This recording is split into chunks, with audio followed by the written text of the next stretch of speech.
Hey, Happy New Year 2026. The truck is back. How y'all doing? So, probably wondering why I'm standing here in front of this beast, eh?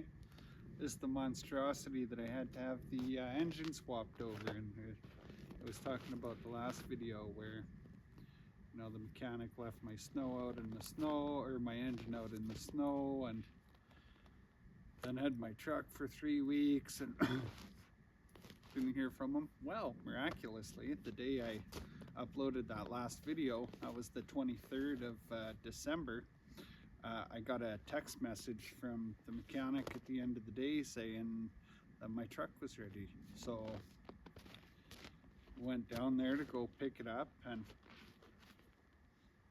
on the way home I had a few issues, right? So a little concerned.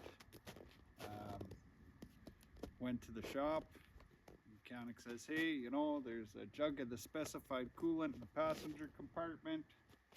My thoughts are, hey, just in case, might have to top it up because they just flushed the whole cooling system out, right? So that we weren't mixing coolant to improper coolant.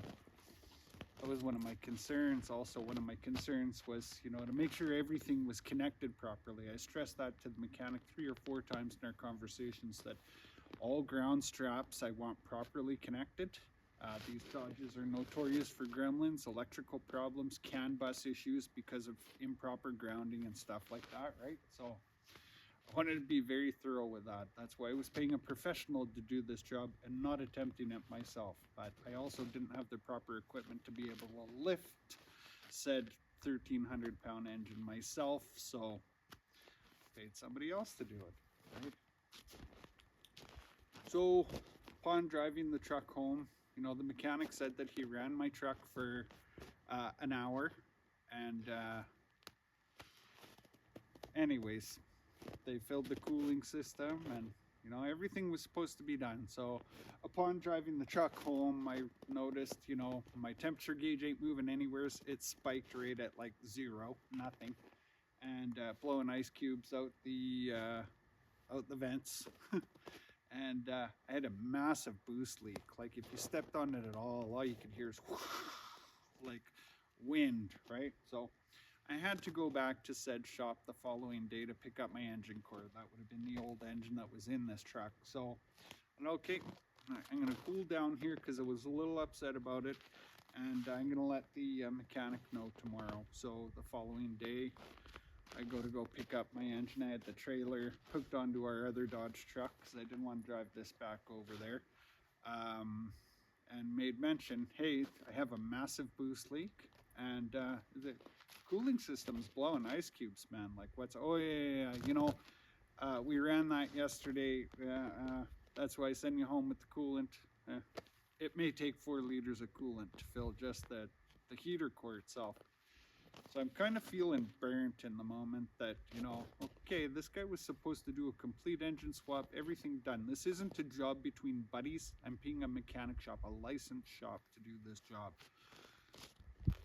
That's all the information he offers. And so I'm like, okay, a couple days goes by, kind of cooling off, and now it's Boxing Day. And I'm thinking, okay, I got all the coolant he put in here. I didn't know that he only put 16 liters of coolant into this cooling system that clearly holds 28.1 liters, which is like 29 point, I don't know, 20, I think it's 29.4 quarts. I'm not 100% sure. So he'd only put in 16 liters, which is 16.9 quarts into a cooling system that holds nearly 30 liters, and I ran it for an hour. So, and then I drove it home, right? Blowing ice cubes. My temperature gauge pegged out at 0. So that means no coolant getting up into the head to make contact with that temperature sensor to tell me what the temperature is up. So I'm guessing my head at this point was overheating, and the engine has been compromised, I believe, at the negligence of said job shop that did the work. So Days later after that, I noticed there's some damage on the hood of my truck. It's up here. I'm not going to be super fussy, but it's like when they had the hood off, they leaned it up against something or leaned something against the hood. So last Monday, I thought, you know what? I'll reach out to these people and I'll just make note that, hey, you know, there was some damage to my hood. I would like this looked at and taken care of. But at the end of the day, they sent a message, a text, email back stating that they had my hood was wrapped in cardboard and very delicately put away in their shop, and nobody did any damage, and they don't know what I've done to the truck in the meantime. Well, I'll tell you what, my truck hasn't even had 100 kilometers put on it since I picked up the truck on the 23rd of December, and it is now, today is the 18th of January. So that just tells you every time I go and start this thing or go to take it out for a ride, there are new problems arising. I've got electrical gremlins. So we got under it the other day and had a look up underneath and just to check and see, hey, can I see that ground strap that I had pointed out that was broken and I wasn't properly fixed? Sure enough, the ground strap that's on the back of the engine up against the firewall, there's only like a 12 gauge piece of wire on there, little blue with little blue sheathing on it. I don't know how long it is or where it goes to yet, but that's what they've got connected to where this ground strap is supposed to be. So no proper ground strap.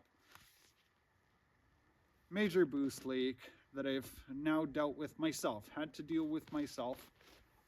Exhaust leak because, you know, there's an elbow that comes off of the turbo and connects to the flange for your exhaust to go back. Well, that was only finger tight. All the clamps on the air-to-air for the intercooler were all finger tight.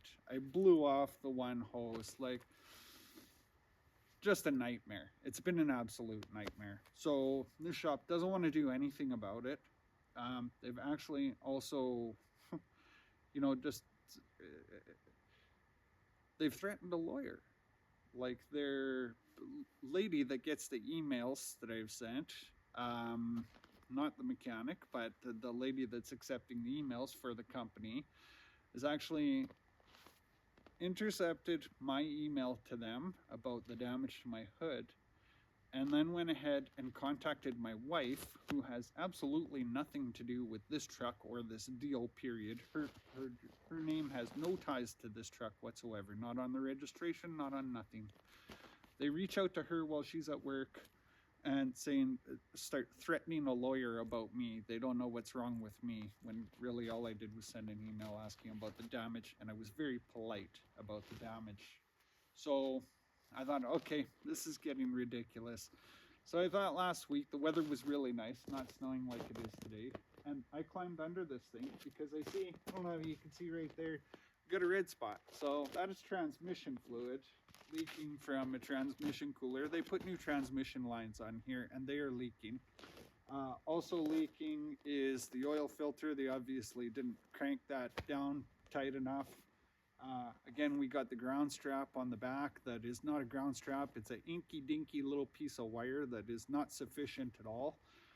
And I stressed I wanted a ground strap on the back of there, but no, that wasn't done either. We're missing an exhaust clamp / hanger assembly that is supposed to be on the pipe that comes down and goes all the way back. So it's got a bracket on it for my MBRP exhaust system. It's got a clamp with a little arm on it, and it goes through. There's a lower bracket to hold everything up nice and tight, so this thing isn't just being held by the rear hangers. Again, the damage to my hood. Again, you can see it right here. Like they had this hood off and it is severely misaligned. Like you got to slam it really hard to make the bloody thing close, right? So they don't want to do nothing for it. I paid $3,675 to have an engine swap done. They didn't really have to swap any parts over, with the exception of an alternator that they broke. I think maybe in lifting or whatever, they broke one of the alternators, the casting on it, and then had to reuse the original alternator off my old engine. Not a huge deal, but returning my parts. As for the parts and stuff, I'm missing a pile of parts that should have been involved in this swap. Like parts off of my core engine, parts off of this engine that weren't installed, and they say to me, oh, nope, they're not here. They were never here. Like, I don't even know what to do anymore. Like, this is a reputable shop that I've used in the past, or thought was a reputable shop that I've used in the past. So I sent them a letter, email on Friday, and I've given them 3 business days to respond. Basically gave them 3 options, like you compromised my motor. At least I believe that they did. It doesn't run anywhere near as good as it did when I picked it up, and have put 100 kilometers on it since then. So I think we've overheated that head and destroyed it, or wrecked the head gasket or something, right? But I basically give them the option to give me back my $3,000 I paid in labor. They can keep the money for parts. I'm not looking for handouts, but I want my money back. I also want the $3,500 that I paid for my motor, for my engine, my used engine, right? I'd like that back, because I believe they compromised the life of this engine drastically. And correct me if I'm wrong. Please throw it in the comments. If they couldn't have done any damage whatsoever by running that truck for over an hour, it's documented in a text, over an hour, with only 16 liters of coolant on it in it, please tell me what you think. I'm looking for answers to that, right? Missing parts. So basically I want $3,500 for my motor, $3,000 in labor back, and I'll sign a no, we won't move any farther with this, right? Or they can buy the truck for $17,500, and I just, in its current state, and I just wash my hands of it altogether. Or they can pay to have this truck taken to another licensed facility of my choice and have everything corrected. Go over everything, because at this point I don't know what is not properly connected or is still loose or whatever. What if my flywheel bolts they didn't use any Loctite or didn't torque them down properly? Then we got a real problem, right? So I'd like somebody to go over this thing, double check the whole thing, put on all the parts that are missing, right?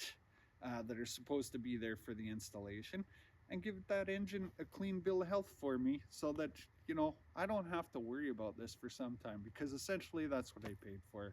So I'd be looking for that repair bill paid for, plus a rental for the time said other shop has to have my truck, right? And any parts that are incurred in that.